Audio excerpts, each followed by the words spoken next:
ప్రజలారా వినరండి ఈ సత్య సువార్త, సర్వజనులారా కనరండి ప్రభు సత్య సువార్త. వినవచ్చిన ప్రియులకు విమోచన యేసు వార్త.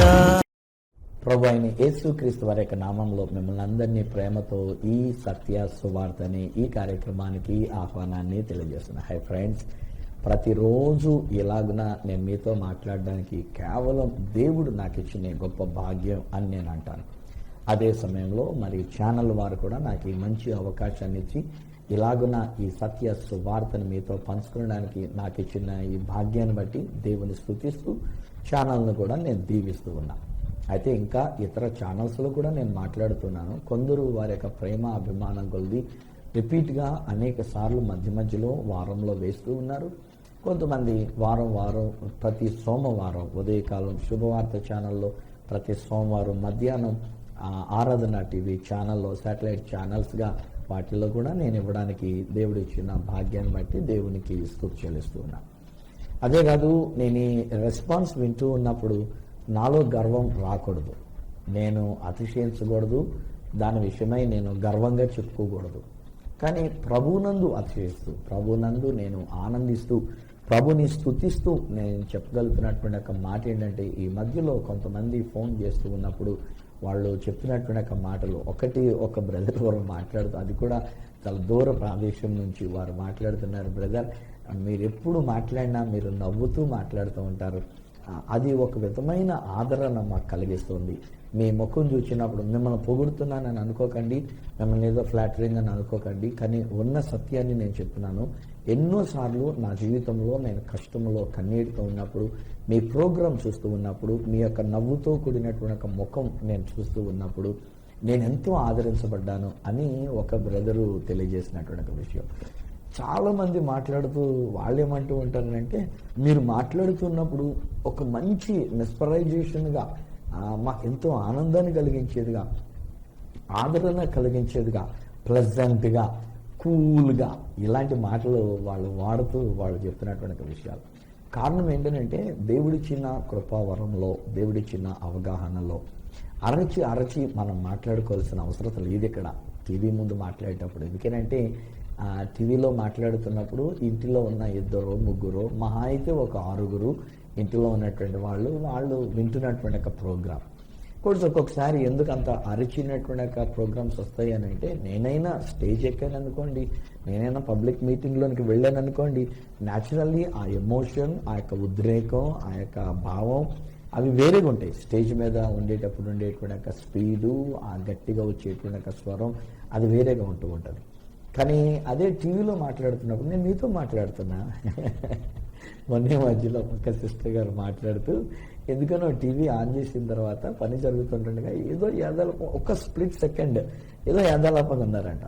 అప్పుడు నేను మాట్లాడుతూ అరే అమ్మ మిమ్మల్నే రా, మీ గురించి నేను మాట్లాడుతున్నా, అటు ఇటు దిక్కులు చూస్తారు ఎందుకు, మీ గురించి నేను మాట్లాడుతున్నా అనేసరికి ఒక్కసారి జర్క్ అయిపోయి, ఇదేంటి పాస్టర్ గారు నన్ను ఏదో చూసినట్టుగా లాగిన ఈ మాట అన్నారు అనుకుని వెంటనే మళ్ళీ తిరిగి ఆ ప్రోగ్రాం అయిపోయేటంత వరకు నేను మీ ప్రోగ్రాం చూశానండి, దేవుడే నాతో మాట్లాడి ఉన్నాడు అని చెప్పేసి అని సిస్టర్ అంటూ ఉన్నా. ఈ రోజుల్లో స్నేహితులారా, దేవుని యొక్క వాక్యాన్ని మనం వింటూ ఉన్నప్పుడు దేవుడు మాట్లాడుతున్నాడు అని మనం తీసుకోవాలి. సువార్తరాజును కాదు. డోంట్ లుక్ ఎట్ సువార్తరాజు వైపు చూడొద్దు.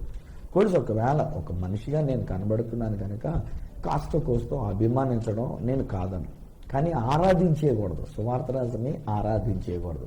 సువార్తరాజు గారి మీద అభిమానం ఉండొచ్చు, గౌరవం ఉండొచ్చు, ప్రేమ ఉండొచ్చు, మర్యాద ఉండొచ్చు, కానీ సువార్తరాజుని ఆరాధించుట అనేటువంటి ఒక స్థితికి మనం రాకూడదు. కానీ సువార్తరాజు అనే నాలో నుండి దేవుడు మనతో మాట్లాడుతూ ఉన్నప్పుడు మనం శ్రద్ధగా ఆ దేవుని యొక్క మాటలను మనం ఆలకిద్దాం. ఇశ్రాయేలీల జీవితంలో మనం చూసినట్లయితే, ఇశ్రాయేలు ప్రజలైనటువంటి వారు ఐగుప్తు దేశంలో నుంచి వారు బయటికి వచ్చిన తర్వాత దేవుడు తన యొక్క దూతను వారి కొరకు కేటాయించి ఆ దూత వారికి తోడుగా ఉండేటట్లుగా చేసి ఉన్నాడు. నిర్గమకాండం 14వ అధ్యాయంలో గనక మనం చూసినట్లయితే, అక్కడ ఇశ్రాయేలు ప్రజలు ఐగుప్తు దేశాన్ని విడిచి బయటకు వచ్చారు. వాళ్ళు ఈ యొక్క ఎర్ర సముద్రం దగ్గరకు వచ్చి ఉన్నారు. ముందు చూస్తే ఎర్ర సముద్రం. ఈలోగా దేవుడే ఇచ్చిన ప్రేరేపణను బట్టి ఉస్కొల్పుగా అక్కడ ఫరో రాజు యొక్క సైన్యం వాళ్ళందరూ కలిసి వెంటనే బయలుదేరి తరుముకుంటూ వాళ్ళు వస్తూ ఉన్నారు. ఇశ్రాయేలీల దగ్గరలో కంట వచ్చేసారు. ఇక చూడండి, వీళ్ళ గుండెలు అవిసిపోతూ ఉన్నాయి. ముందు చూస్తేనేమో ఎర్ర సముద్రం, వెనకాలకు చూస్తేనేమో దుమ్ము రేగిపోతుంది. వారి రథముల యొక్క చక్రాలు, వారి యొక్క గుర్రముల యొక్క పరుగులకు దుమ్ము రేగిపోతూ ఉంది. మంచి మేఘంలాగా కమ్మేస్తుంది. అంత పెద్ద సైన్యం వచ్చేస్తుంది. ఇంక అయిపోయింది మన పని అనుకున్నారు వీళ్ళు. ముందు నుయ్యి వెనక గొయ్యి అంటాం కదా, మనకు ఒక సామెత. ముందుకు వెళ్దామంటే నుయ్యి ఉంది, నూతులో పడతాం. వెనుకలు చూద్దామంటే ఒక గొయ్యి ఉంది, ఆ గోతులో పడతాం. అలా అలాగున ఉన్నది ఇశ్రాయేలు ప్రజల యొక్క పరిస్థితి. హై ఫ్రెండ్స్, బహుశా ఈరోజు ఈ నా కార్యక్రమాన్ని చూస్తున్న మీలో ఒక కుటుంబం, మీరు కూడా ఇలాంటి పరిస్థితుల్లోనే ఉండి ఉన్నారేమో కదూ. అడకత్తెరలో పోక చెక్క అని చెప్పేసి అని అంటాం. అనగా పోక చెక్క అనేటువంటి దాన్ని ఒక అడకత్తెర లాంటి ఒక కత్తి కింద పెట్టి నొక్కుతారు. అది కిందేమో చెక్క ఉంటుంది, పైన మీ కత్తి ఉంటుంది. నొక్కేసరికి నలిగిపోద్దాక ఆ పోక చెక్క అనేటువంటిది అది నలిగిపోతూ ఉంటుంది, ముక్కలు అయిపోతూ ఉంటుంది.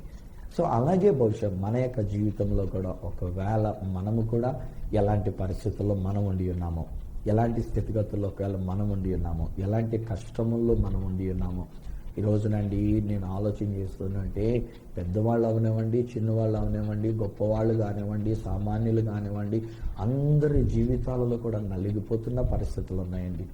ఒక్కొక్కసారి మనం కూడా ముందుకి వెళ్ళలేక, వెనక్కి వెళ్ళలేక, ఏమి చేయాలో దిక్కు తోచనటువంటి పరిస్థితులు. ముందుకు వెళ్దామంటే ఒక ఎర్ర సముద్రం, వెనక్కి వెళ్దామనంటే ఫరో సైన్యం తరుముకుంటూ వస్తుంది కనుక పారిపోయినటువంటి వాళ్ళుగా వాళ్ళు పట్టుకుంటే చంపుతారు, లేకపోతే ఇంకా ఎక్కువ కష్టాలే పెడతారు. ఎలాంటి పరిస్థితి అనేటువంటిది వస్తుందో కదా. ఈరోజుని బహుశా మన జీవితంలో కూడా అలాగే నలిగిపోతున్నాం. ఏమీ తోచని పరిస్థితులు ఒకవేళ మీరు ఉన్నారు. ఇలాంటి పరిస్థితులు వచ్చినప్పుడేనండి ఒక్కొక్కసారి మనం కూడా ఏమనుకుంటామంటే ఐఎమ్ డిప్రెస్డ్, ఇంకా ఏం చేయాలో నాకు తోచట్లేదు అనుకొని చచ్చిపోదాం అనుకుంటాం మనం కదా. ఈ మార్గ మధ్యంలో అటు అందులో పడి చచ్చే కంటే ఇటు ఇందులో పడి చచ్చే కంటే అసలు జీవితమే నేను అర్థం చేసుకుంటే అనేటువంటి రీతిగా ఇది మనకు వచ్చేటువంటి ఒక ఆలోచన. కానీ ఈ రోజుని నేను మీతో చెప్తున్నాను, ధైర్యం తెచ్చుకోండి, డోంట్ వర్రీ.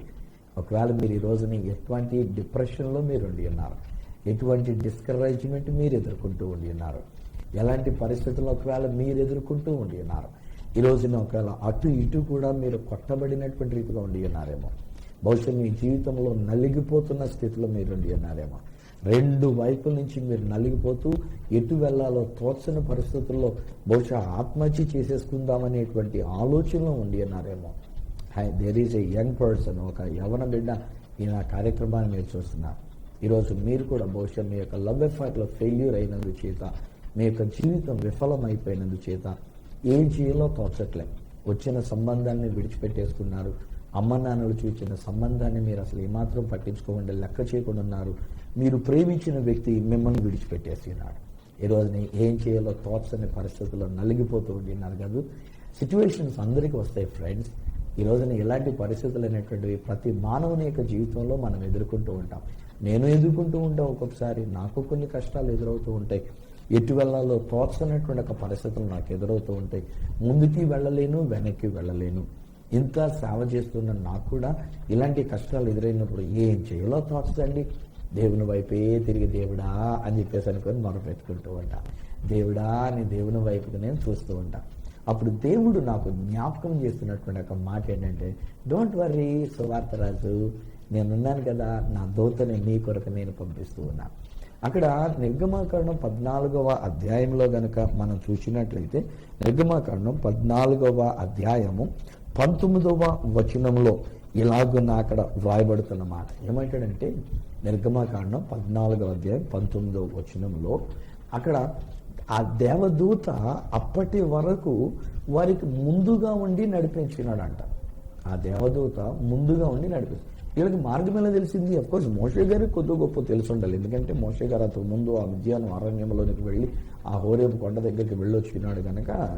కానీ ఇప్పుడు at the same time even Moshe గారు దేనిని బట్టి నడిపించబడుతున్నాడు అంటే, ఆ యొక్క దూత, దేవుని యొక్క దూత ముందు నడుస్తూ ఉన్నటువంటి కోర్స్ దేవుని యొక్క దూత అదే సమయంలో దేవుని యొక్క వాక్యం మనం ఆలోచిస్తే ఒక మేఘస్తంభముగా అగ్ని స్తంభముగా, పగలు మేఘస్తంభంలాగుండి రాత్రి వేళనేమో అగ్ని స్తంభంలాగుండి వారికి ముందర నడుస్తున్నటువంటి ఆ దేవుని యొక్క దూత అని అంటారు. The Angel of the lord, the Angel of the lord. చాలా అద్భుతం కదా. దేవుని యొక్క దూత ముందుగా నడుస్తూ ఉండిన అది వచనంలో అక్కడ రాయబడినటువంటి ఒక మాట ఏంటంటే, but because there is an another problem coming behind us, మన వెనకాల ఒక సమస్య మనల్ని తరుముకుంటూ వస్తూ ఉంది. ఒక శత్రు సైన్యము మనల్ని తరుముకుంటూ వస్తుంది. దుష్టుడైన సాతానుడు మనల్ని తరుముకుంటూ వస్తూ ఉన్నాడు. వాడు మనల్ని పడగొట్టాలని, నాశనం చేయాలని, మనల్ని చంపాలని, మనల్ని హత్య గావించాలని, మనల్ని దోచుకోవాలని వాడు పరుగున వస్తున్నాడు. చాలా వేగంగా అన్నట్టుగా వాడు పరిగెత్తుకుంటూ వస్తున్నాడు. మనం ముందుకు వెళ్దామనంటే ఎర్ర సముద్రం. ఇప్పుడు వెనకాల చూస్తేనేమో ఫరో సైన్యం వస్తుంది. దేవుడు ఏం చేశాడో తెలుసా అండి? తన యొక్క దూతని, ముందున్నటువంటి యొక్క దూతని పంపించి, వెళ్ళు ఈ ఇశ్రాయేలు సైన్యం యొక్క వెనుకటి భాగాన నువ్వు నిలబడి ఉండు, వెనుకటి భాగా నుండి నువ్వు నడిపించు. అది ఒక మేఘముగా వచ్చినందు చేతంట. తర్వాత వచనంలో ఉన్న మాట ఏంటంటే, మేఘమైనందు చేత, లేక దేవుని యొక్క దూత ఒక మేఘము వలె ఉండినందు చేత, పగలేమో వీరికి మేఘస్తంభముగా, రాత్రిపూటేమో ఇశ్రాయేలీయులకు అగ్ని స్తంభముగా ఉండి కాపాడుతున్నటువంటి ఒక మేఘం ఎప్పుడైతే ఈ ఇశ్రాయేలు జనాంగానికి వెనకాల తరుముకుంటూ వస్తున్నటువంటి ఒక ఫరో సైన్యానికి మధ్యలోనికి వెళ్ళారో, మేఘం అవటం వలన వాళ్ళకేమో చీకటి అయిపోయిందంట. చూడండి దేవుని యొక్క అద్భుతమైన ప్రణాళిక. ఆ ఫరో సైన్యానికి, ఐగుప్తీయులైనటువంటి వారికి చీకటి అయిపోయింది. కానీ ఇక్కడ ఇశ్రాయేలీలైనటువంటి వారికి వెలుగునిస్తూ ఉంది. ఎందుకంటే రాత్రిపూట వీరికి ఒక అగ్ని స్తంభముగా వెలుగునిచ్చేటువంటి ఒక స్తంభం, మేఘస్తంభముగా వీరికి ఒక నీడనిచ్చినటువంటి ఒక స్తంభం. సో వీరికి వెలుగుండింది. ఇప్పుడు మోషే అంటాడనమాట, దేవుడు మోషేతో చెప్పినాడు, మోషే నీ చేసాపయ్యా, నీకు ఎందుకు, ఈ ఇశ్రాయేల్ ప్రజలందరూ కూడా సాగిపోతారు. అక్కడ కూడానండి దేవుని దూత ఒకవేళ వచ్చి మార్గ మధ్యంలో నిలబడినప్పటికీ వీళ్ళు ఆలోచించినటువంటి ఆలోచన నేనేమనుకుంటానంటే, అనుకునేటువంటిది, అక్కడ రాయబడినటువంటిది కాదు కానీ, బట్ నేను అనుకునేటువంటి ఇదే ఇశ్రాయేలీయులకు ఒకవేళ కనుక ఫరో సైన్యం వస్తున్నట్టుగా చూసి ఉండి ఉండకపోతే, ఒకవేళ దేవుని యొక్క దూత వెనకెళ్ళి మీరు వెళ్ళండ్రా బాబు అని తోలినా ఎల్లుండేవారు కాదు, వీళ్ళ కదులుండేవారు కాదు. గొర్రెలు అంటాడు కదా, మేము వెళ్ళాం అని చెప్పేసి అని అక్కడే భీష్మించుకొని ఉండేవారు. ఎవడో ఒకటి అడ్డు చెప్పి ఉండేవాడు. ఏముంది, ఒకవేళ తీరా మధ్యలోనికి వెళ్ళిన తర్వాత అక్కడ నీళ్లు కలిసిపోయి ఉంటే ఇందులో మేము చచ్చిపోతే అని చెప్పేసి అని మాటికి వీళ్ళకి అదే ఆలోచన, వీళ్ళకి వచ్చేటువంటి ఆలోచన మేము చచ్చిపోతే అనేటువంటి ఆలోచన. హే ఒకరు మాటికి ఇలాంటి మాట మీరు వాడుతున్నారు, తప్పమ్మా, అలా అనకూడదు. నేను చచ్చిపోతే అనేటువంటి మాట వాడొద్దు. అది మంచి మాట కాదు. అది సైతానుగా రెచ్చగొట్టేటువంటి ఒక మాట. ఆ మాట సృజనాత్మకత తీసుకున్నట్లయితే నిజంగానే చచ్చిపోతాం. మనం బ్రతకాలని కదా దేవుడు మనల్ని పుట్టించాడు. మీరు బ్రతకాలని కదా దేవుడు మిమ్మల్ని పుట్టించాడు. మీరు బ్రతకడానికి, ఆ వాగ్దత్త దేశాన్ని మీరు స్వతంత్రించుకోవడానికే కదా దేవుడు మిమ్మల్ని ఐగుప్తు అనేటువంటి ఒక దాసత్వంలో నుంచి, ఒక పాపంలో నుంచి, ఒక చెడుగులో నుండి మిమ్మల్ని విడిపించినాడు, మిమ్మల్ని బయటికి రప్పించినాడు. మరి అలాంటప్పుడు మీరు ఇలాగున నేను చచ్చిపోతే అన్న మాట అనడం తప్పు. సో ఈ రోజున మీ నోళ్ళు యేసు రక్తముతో నేను కడుగుతూ ఉన్నా, మీ నాలుక యేసు రక్తముతో నేను కడుగుతూ ఉన్నా, ఇది నాన్న మీ పెదవులను యేసు రక్తముతో నేను కడుగుతూ ఉన్నా, పరిశుద్ధాత్మ అగ్నితో నేను కాలుస్తూ ఉన్నా. ఇక మీదట నేను చచ్చిపోతే అన్న మాట అనొద్దు, భయపడి అనొద్దు, లేకపోతే నిరుత్సాహంతో అనొద్దు, కృంగిపోయిన స్థితిలో కూడా అనొద్దు. అని చచ్చిపోతున్న మాట రావనివ్వద్దు, మీ నోటంటే రానివ్వద్దు. మీరు ఏమాత్రం డోంట్ అలౌ దట్ వర్డ్. బ్రతికితే చేతనైనంత మటుకు బ్రతుకుతున్నాను, నేను నా దేవుని కొరకు బ్రతుకుతాను అనేటువంటి ఒక మాటనే మనం పలుకుతూ ఉండాలి. సో ఇలాగున దేవదూత వెనక్కి వెళ్ళినందు చేత ఇప్పటికి వాళ్ళు ఆ ఫరో సైన్యాన్ని చూచి ఉన్నారు గనక దేవుడు ఒక అద్భుతాన్ని చేసి ఎర్ర సముద్రాన్ని 2 పాయలు చేసేసరికి ఇశ్రాయేలు ప్రజలందరూ కూడా, నేను అనుకుంటాను, పరిగెత్తుకుంటూ వెళ్ళిపోయినాలని అహంగారం, పరుగు మీద వెళ్ళిపోయినారు. ఆ తర్వాత మరలా దూత ఈ సైన్యానికి, ఫరో సైన్యానికి మధ్యలో నుంచి లేచి ముందుకు వచ్చినప్పుడు ఇప్పుడు మళ్ళా ఫరో సైన్యం ఇద్దరు మనం కూడా వెళ్ళిపోదాం రండ్రా, వాళ్ళందరూ వెళ్ళారనుకొని వీళ్ళు కూడా వెళ్ళిపోవడానికి ప్రయత్నం చేశారు. శత్రు సైన్యం అంతా ఎర్ర సముద్రంలోనే మునిగిపోయారు. హై ఫ్రెండ్స్, ఈ రోజుని దూతల యొక్క పరిచయం గురించి చెప్పాలంటే బోల్డ్ అని విషయాలు ఉన్నాయండి. ఎన్నెన్నో యుద్ధాలలో దేవుని యొక్క దూతలు మనుషుల పక్షంగా దేవుని కొరకు యుద్ధం చేస్తున్నారు. దేవుడిచ్చిన విజయాన్ని మానవులకు కలుగునట్లుగా దూతలే యుద్ధం చేస్తున్నారు. అసలు మనం ఏం చేయాల్సిన పనిలే, మనం అసలు యుద్ధం చేయాల్సిన పనిలే. ఈరోజు నేను మీతో కూడా చెప్తున్నాను, డోంట్ వర్రీ. మీతోటే మాట్లాడుతున్నాను ఫ్రెండ్, అమ్మారే మీతోటే మాట్లాడుతున్నానమ్మా. కలవరపడద్దు, దిగులు చెందొద్దు. ఏం చేయాలి, ఏం చేయగలము అని చెప్పేసి ఊరికే ఇబ్బంది పడద్దు, వేరేకే అలాంటి మాటలు మాట్లాడద్దు. ఈరోజు నేను చెప్పినటువంటి మాట ఏంటంటే, ధైర్యం తెచ్చుకోండి. దేవుడు మీ పక్షంగా యుద్ధం చేయడానికి తన దూతని మీ కొరకు పంపినాడు. ఆ యొక్క దూత మనకును మన యొక్క శత్రు సైన్యానికి మధ్యలోకి వచ్చి నిలబడతాడు. మన ఎదురుగుండినటువంటి ఎర్ర సముద్రాన్ని 2 పాయలు చేసి మనం ఒక అద్భుతాన్ని అనుభవించి వెళ్ళడానికి అన్నట్టుగా దేవుడు అవకాశం ఇస్తున్నాడు. అయితే ఇంకొక చిన్న మాట నేను మీతో పంచుకుంటాను. అదే నిర్గమాకాండం 32వ అధ్యాయం దగ్గరికి వచ్చేసరికి చివరి వచనాలలో మనం చూసినప్పుడు దేవుడు కాస్త కోపగించుకున్నాడు. ఈ ఇశ్రాయేలు ప్రజలైనటువంటి వారు దేవుణ్ణి కాకుండా, సృష్టికర్తను కాకుండా సృష్టాన్ని చేసుకొని, ఒక దూడను చేసుకొని దానిని పూజిస్తూ మమ్మల్ని బయటికి తీసుకుని వచ్చిన దేవత ఇది అని చెప్పేసి దేవత అనేటువంటి ఒక పేరు, స్త్రీలింగంతో కూడినటువంటి ఒక పేరు పెట్టి ఆ యొక్క దూడని పూజిస్తూ ఐగుప్తు దేశంలో హట్హోర్ ఐబిస్ అనేటువంటి రీతిగా పిలువబడేటువంటి ఒక దూడ వాళ్ళకి పరిచయంగా ఉన్నందుచేత, అనగా ఐగుప్తు దేశీయులైనటువంటి వాడు ఒక దూడను చేసుకొని ఫరో రాజును పోషించేటువంటి దేవత, ఫరో రాజును కాపాడేటువంటి దేవత అని వారు చెప్పుకున్నటువంటి మాటల ప్రకారంగా ఇక్కడ అహరోను ఒక దూడను చేసేసరికి ఇదే మా దేవత, మమ్మల్ని విడిపించిన దేవత అని చెప్పేసి ఆ దూడను పూజిస్తున్నారు. కోపం వచ్చింది దేవునికి. ఒకసారి అయితే అంటాడు కదా దేవుడు, మోషే వీళ్ళందరినీ నేను చంపేస్తున్నాయా, నిన్ను నీ కుటుంబాన్ని నేను పైకి తీసుకొని వస్తాను అని చెప్పేసానంటాడు. నిన్ను నీ కుటుంబాన్ని నేను ఒక జనాంగం చేస్తానంటాడు. కానీ మోషే గారు ఒక మంచి దైవజనుడుగా ఇశ్రాయేలీల పక్షంగా దేవునికి మొరపెడతాడు, విజ్ఞాపనం చేస్తాడు. దేవా, నువ్వు అలా చంపేస్తే ప్రజలందరూ నిన్నే తిట్టుకుంటారు దేవుడా, నువ్వు ఐగుప్తులో నుంచి వాడిని విడిపించింది చంపేయడానికే అని చెప్పేసి నీ మీద తక్కువగా మాట్లాడతారు దేవుడా, కనుక ప్లీజ్ వాళ్ళని క్షమించు. మరలా దేవుడి దగ్గరికి వెళ్తాడు, దేవా నువ్వు వాళ్ళని క్షమిస్తూ సరిసరబ్బా, లేకపోతే కనుక నా పేరే తీసేయి అని చెప్పేసి మారాం చేస్తాడు. దేవుడు ముగ్ధుడైపోయి, వద్దులే సర్లే, నువ్వు అన్నట్టు ప్రకారంగా, నువ్వు చేసిన ప్రార్థన ప్రకారంగా తప్పు చేసినా కానీ వాళ్ళని నేను క్షమిస్తానులే, కాకపోతే ఒకటి నేను రాను అన్నట్టుగా దేవుడు మాట్లాడుతున్నాడు. అక్కడ ఆయన మాటల్లో మనం గమనించినట్లయితే ఏమంటుందంటే, నా దూత నీకు ముందుగా వస్తుంది, నా దూత నీతో పాటు నడుస్తుంది. నేను వచ్చాననుకో ఎక్కడో చూడు కోపం వస్తుంది, మళ్ళీ నేను చంపేస్తాను, నేను తీరం వచ్చి నాకు గనక వీళ్ళు సరిగ్గా మాట వినకపోతే, నన్ను గనక కోపడితే మళ్ళీ నేను చంపేస్తానేమో గనక నేను రాను, నా దూత వస్తుంది వెళ్ళు అని చెప్పేసి అని అంటాడు. నిజంగా దేవుని యొక్క దూత రావడం ఒక అందుకు మంచిదే, నేను కాదను. దేవుని యొక్క దూత మనకి మార్గం సరళం చేస్తూ ఉంటాడు. దేవుని యొక్క దూత మన పక్షంగా యుద్ధాన్ని చేస్తూ ఉంటాడు. ఆ దేవుని యొక్క దూత మన కొరకు పోరాడుతూ ఉంటాడు. ఆ దేవుని యొక్క దూతయే మనకు ముందరగా ఉండి నడిపిస్తూ ఉంటాడు. క్రొత్త నిబంధన గ్రంథంలో కూడా మనం చూసినట్లయితే పేతురు అనేటువంటి దైవజనుడిని, అనగా యేసు ప్రభు శిష్యుల్లో ఒకరైనటువంటి పేతురు గారిని అప్పుడున్నటువంటి హేరోదు రాజు ఏం చేస్తాడని అంటే తీసుకెళ్లి చెరసల్లో వేస్తాడు, చంపించేయడానికి రెడీగా ఉంటాడు. అంతకుముందు ఆల్రెడీ ఒకరు చంపించాడు, అది యూదులకి చాలా నచ్చింది కనుక ఇప్పుడు పేతురుని కూడా చంపించేద్దామని తీసుకుని వెళ్ళి దాదాపు 16 మందికి పైగా ఉండినటువంటి సైనికుల మధ్యలో లోపలికి ఎక్కడికో తీసుకెళ్లి అక్కడ ఒక గదిలో పెట్టేసి బంధించేశాడు.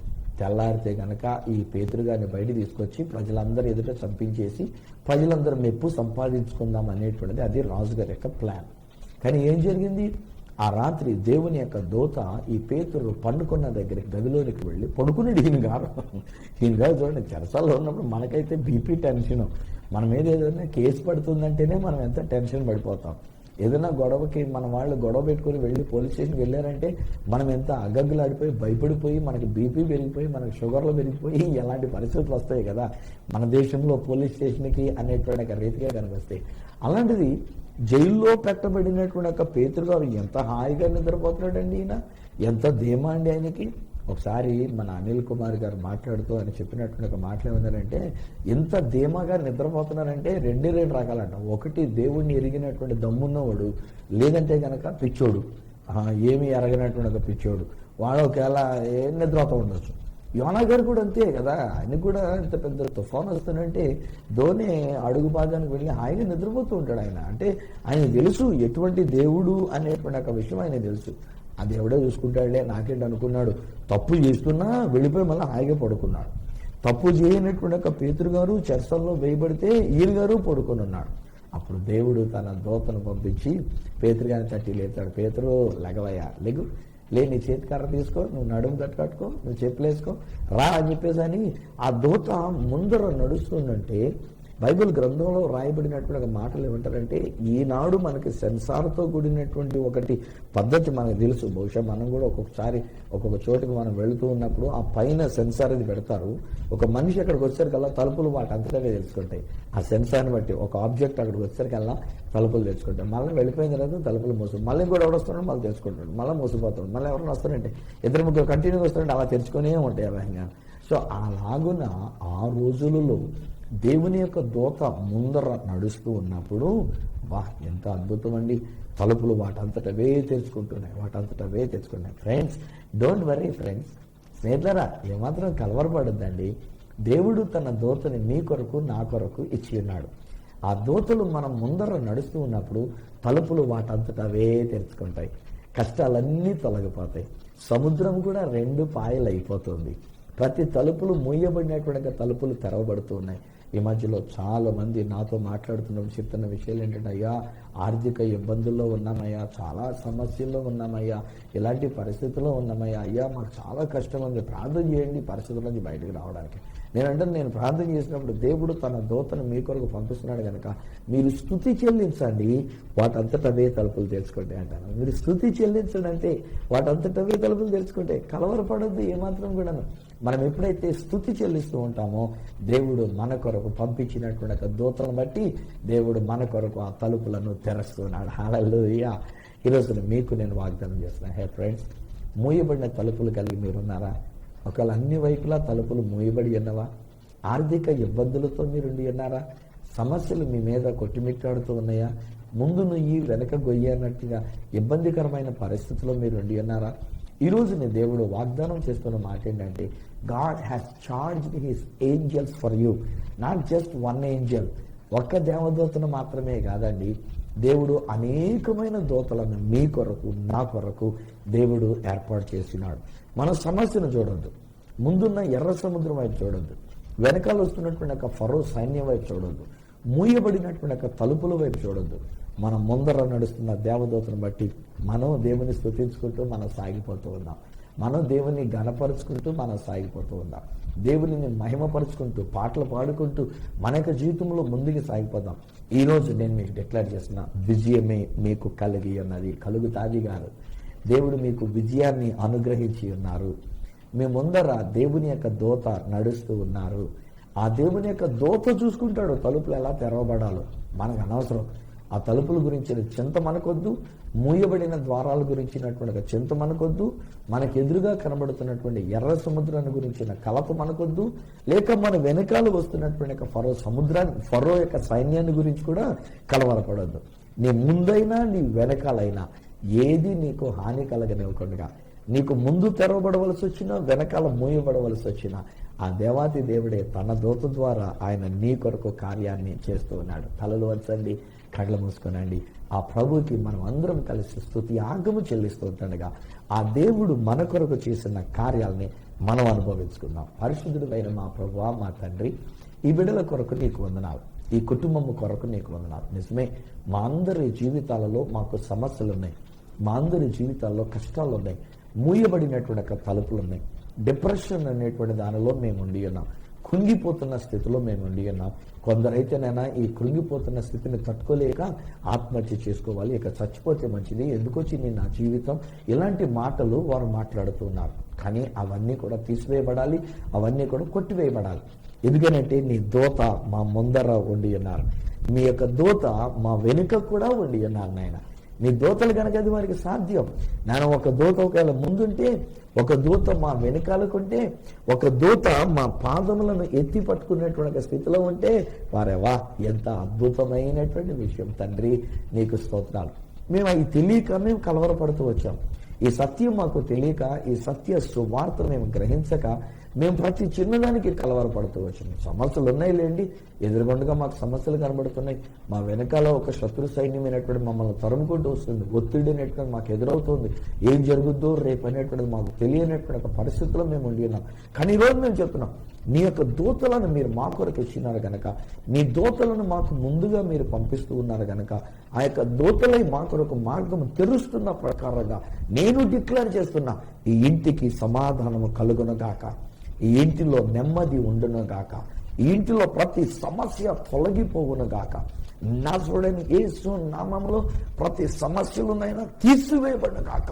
ఫరో సైన్యమే కానివ్వండి, ఎర్ర సముద్రమే కానివ్వండి, మూయబడినటువంటి ఒక తలుపులే కానివ్వండి, లేక ఎలాంటి బలహీనతలే కానివ్వండి, ఎలాంటి కృంగదీసే విషయాలే కానివ్వండి, వాటన్నిటినీ యేసు నామములో నేను లయపరుస్తున్నాను. ఆయన నీ ఆశీర్వాదం నీ దూత ద్వారా వీరి మీద నేను విడుదల చేస్తున్నా. ఈ యొక్క మీదటి బిడ్డలు ఆనాడు ఇశ్రాయేలు ప్రజలు పాటలు పాడుకుంటూ ఎర్ర సముద్రాన్ని దాటి వెళ్ళినట్లుగానే, ఆనాడు పేతురు భక్తుడినైనా ఆ చెరసాల తలుపులు తెరబడుతుండగా, ఒక్కొక్క తలుపు తెరబడుతుండగా తిరిగి తాను వెళ్ళవలసిన చోటుకు వెళ్ళి తెల్లవారేసరికి మరలా సువార్తను ప్రకటించినట్లుగానే, ఇదిగో నీ బిడ్డలమైనటువంటి మేము నిన్ను స్తుతించుకుంటూ మేము సాగిపోవాలి, పాటలు పాడుకుంటూ మేము సాగిపోవాలి, నీ నామానికి మహిమకరంగా మేము సాగిపోవాలి.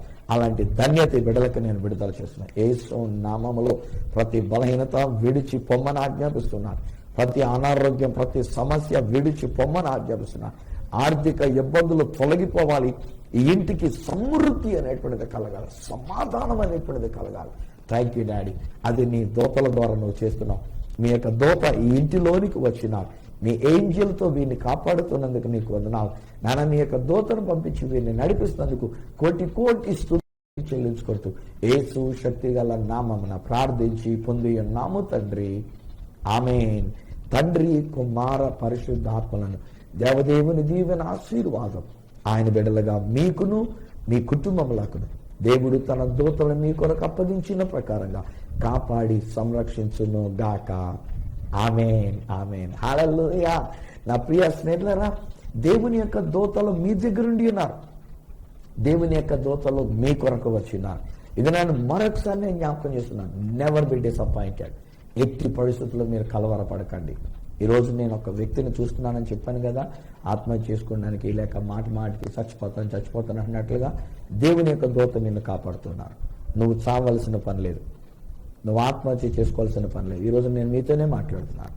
Yes, I'm sure there is a person, ఒక వ్యక్తి, ఈ మా కార్యక్రమాన్ని చూస్తున్నటువంటి ఒక వ్యక్తి, నువ్వు చనిపోవాలనేటువంటి ఒక ప్రేరేపణ చాలా ఎక్కువ కలుగుతుంది నీకు. ఈరోజు నాకు తెలుసు, నువ్వు నాకు ఫోన్ చేయనక్కర్లే, నాతో మళ్ళీ ఈ విషయం కూడా చెప్పనక్కర్లే. నా దేవునికి తెలుసు నేను ఈ రోజున ఇలా మాట్లాడడానికి అనేటువంటిది నా దేవుడు నన్ను ప్రేరేపించాడనంటే, వాస్తవానికి నా ప్రోగ్రాం అయిపోయిన తర్వాత కూడా నేను మరలా మాట్లాడడం చేయను. అలాంటిది ఈరోజు నేను మరలా మాట్లాడుతున్నానంటే మీ కొరకే నేను మాట్లాడుతున్నా. You should live for God. మీరు దేవుని కొరకు జీవించాలి. బ్రదర్, మీకే నేను చెప్తున్నాను. అరే అమ్మా, ఆడపిల్ల, సిస్టర్, మీకు కూడా నేను చెప్తున్నాను. No, don't ever think of that. అసలు ఆలోచించేది అలాగా. ఎనఫ్. ఇంతవరకు నీ జీవితంలో సాతాను గడి పెట్టిన ఎర్ర సముద్రం, సాతాను గడి పెట్టినటువంటి ఒక ఫరో సైన్యం చాలేక అవి నేను చేయమమ్మా. డోంట్ వరీ అమ్మా, దాని గురించి నువ్వు ఎందుకు వరీ అవుతావు? ఎవరో ఏదో చేస్తున్నానండి, ఎవరో ఏదో అవుతుందండి, నాకు ఏదో అయిపోతుందని అని చెప్పేదని డోంట్ స్పీక్ లైక్ దట్. అసలు అది కూడా నువ్వు మాట్లాడొద్దు. ఈరోజు దేవుని దూత నీ దగ్గర ఉన్నారమ్మా. ఈరోజు దేవుని యొక్క దూత నీ దగ్గర ఉండి ఉన్నారు. బాబు, నీ కూడా నేను చెప్తున్నా, దేవుని యొక్క దూత మీ దగ్గర ఉండి ఉన్నారు. మీరు దేవుని కొరకు జీవించాలి. ఒకవేళ మీకు ఈ విషయంలో ఇంకేదైనా తెలుసుకోవాలనుకుంటున్నారు, లేకపోతే ఒకవేళ దేవుని కొరకు ఎలా జీవించాలి లేకపోతే ఏంటని అనుకుంటున్నారు, డోంట్ వరీ, నేను ఉన్నాను కదా, నాకు ఒకసారి ఫోన్ చేయండి. లేదంటే కనుక ఒకవేళ నా ఫోన్ అందుబాటులో లేకపోతే నేను ఏదైనా ఫారిన్ కంట్రీస్లో కానీ ఎక్కడైనా ఉంటే వాట్సాప్ ద్వారా కూడా నేను మీకు దొరుకుతాను. You can even call me through WhatsApp also. ఎప్పుడైనా సరే 24 గంటలు ఏ టైం అయినా సరే వాట్సాప్ ద్వారా కానీ లేకపోతే మామూలు ఫోన్ కాల్ కానీ నాకు కాల్ చేయొచ్చు. లేదంటే ఇక్కడ ఇస్తున్నటువంటి నెంబర్స్కి మీరు కాల్ చేయొచ్చు. తప్పకుండా వీ విల్ గైడ్ యూ. మేము మిమ్మల్ని నడిపిస్తాం. ఎందుకనంటే దేవుడు తన దూతని మీ కొరకు ఇచ్చాడు. ఈరోజు మమ్మలను ఒక దూతగా మీ కొరకు పెట్టినాడు. మా కుటుంబం మీ కొరకు ఒక దూతలుగా దేవుడు ఇచ్చినాడు.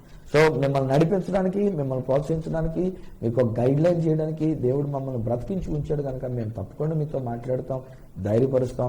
ఎక్కడి నుంచి మీరు కాల్ చేస్తున్నారో చెప్పాలి, మీ పేరు చెప్పాలి, మీ యొక్క సమస్య ఏంటో చెప్తే దాన్ని బట్టి మేము తప్పకుండా మేము ప్రేర్ చేస్తాము. ఒకవేళ అదే మీరు ఒక వాట్సాప్ మెసేజ్ ద్వారా కానీ, ఒక SMS ద్వారా కానీ మీరు పంపించినట్లయితే అవసరమైతే మరలా మేమే మీకు కాల్ చేసి మరలా మీతో మాట్లాడతాం. ఓకేనా?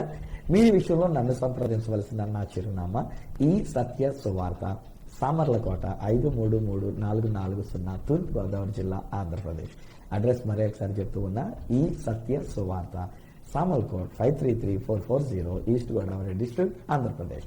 అప్పటికి ఒకవేళ నాతో మీరు ఫోన్లో మాట్లాడాలని కోరుకున్నట్లయితే నా ఫోన్ నెంబర్ 9848110907, 9440040992, 8885527662.